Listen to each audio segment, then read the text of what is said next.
Good morning বন্ধুরা, কেমন আছো তোমরা সবাই? আশা করি তোমরা সবাই খুব ভালো আছো, সুস্থ আছো। আমি খুব ভালো আছি, আমার ফ্যামিলির সবাই খুব ভালো আছে। তো আমি রিয়া, আর দ্য রিয়া ফ্যামিলিতে তোমাদেরকে জানাই অনেক অনেক স্বাগত। সকলকে জানাই পৌষ সংক্রান্তির অনেক অনেক শুভেচ্ছা। তো সবাই ভালোভাবে আজকে বাড়িতে পিঠে বানাও, পিঠে খাও। আমাদের বাড়িতেও আজকে অনেক রকম পিঠে হবে, সব কিছু তোমাদের সাথে শেয়ার করবো। আর আজকে বাড়িতে আসবে অনেক লোকজন।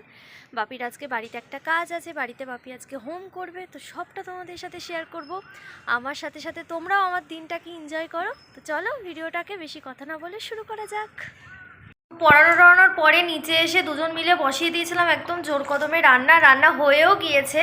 আজকে যেহেতু বাড়িতে লোকজন আসবে প্লাস অনেক কিছু ফিটে হবে, ওই জন্য তাড়াতাড়ি করে রান্নার পর্বটা করে নিচ্ছি, একটু পরেই বসবো পিঠে করতে। তো চলো কি কি রান্না হয়েছে দেখায়। এখানে হয়েছে সোয়াবিনের তরকারি, আর এখানে হয়েছে ফুলকপি আলুর তরকারি। সকালবেলা বসে গিয়েছি টিফিন নিয়ে। আজকে খাচ্ছি হচ্ছে মুড়ি আর আলু চচ্চড়ি। আজকে আর রুটি টুটি কিছু খাবো না, ওই জন্য আজকে মুড়ি আর আলু চচ্চড়ি খাচ্ছি। বলো, মেদিনীপুর থেকে যারা যারা আজকে এসেছে তা তোমার কি হয় সম্পর্কে?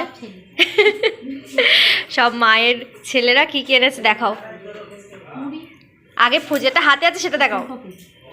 ফুলকপি আছে, সব এগুলো জমির চাষের। এখানে নারকোল, এখানে আছে হচ্ছে বাদাম, এটা হচ্ছে তিলের নাড়ু, আরও আছে। এটা আমাদের এখানকার জন্য রেখেছে, আরও ঠাকুর ঘরের জন্য আছে। আর পুরো এক বস্তা মুড়ি। এটা হচ্ছে ঠাকুর ঘরে, ঠাকুর ঘরের দুনো। এখানে আছে সব ফল, এখানে আছে মিষ্টি। গিয়েছে অনেক কিছু আনে ওরা, যখন আসে অনেক কিছু আনে, অনেক দূর থেকে আসে, এত কষ্ট করে আসে, তারপরেও অনেক জিনিসপত্র আনে। ওসব তার সম্পর্কে বাপির পুরো ছেলেরা হয়, কি বলে আমাদের দাদা হয়, আমাদের সম্পর্কে দাদা হয়। যখন আসে অনেক কিছু নিয়ে আসে আমাদের জন্য ভালোবেসে। একবার এনেছিল ওদের, অনেক কষ্ট করে আসে, কিন্তু যা নিয়ে আসে অনেক সেই মেদিনীপুর থেকে আসে। আর আমাদের জন্য আগের বারে অনেক গোলাপ ফুল নিয়ে এসেছিল ওদের নিজেদের জমিতে। সারা ঘর পুরো গোলাপে গোলাপ বাগান হয়ে গেছে, হ্যাঁ, যখন আসে খুব আনন্দ হয়। আরো দিদিগুলো আসলে আরো ভালো, আরো বেশি আনন্দ, যেন মনে হয় দিদিদের বাড়িতে আমরা এসেছি। এত সুন্দর করে আমাদের যত্ন করে। আমরা তো নিজেদের খাবার নিজেরাই আমাদের বাড়িতে বেড়ে খাই, নয় দিদিরা আসে। ওই দিদিরা আসলে যেন মনে হয় দিদিদের বাড়িতে আমরা এসেছি, এমন ব্যবহার।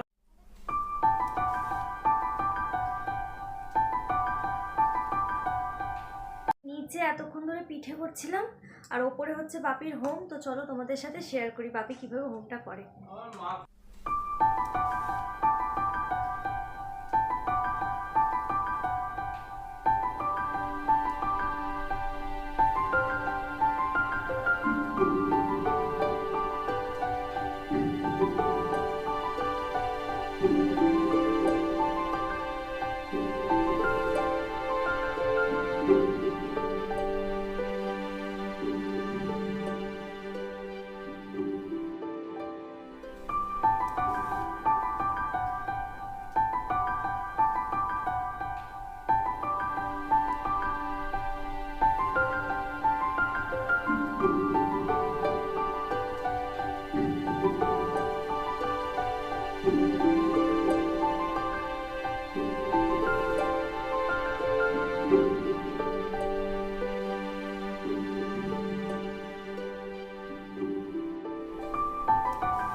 খিচুড়ি আর এখানে পুরো কাশ্মীরি আলুর দম।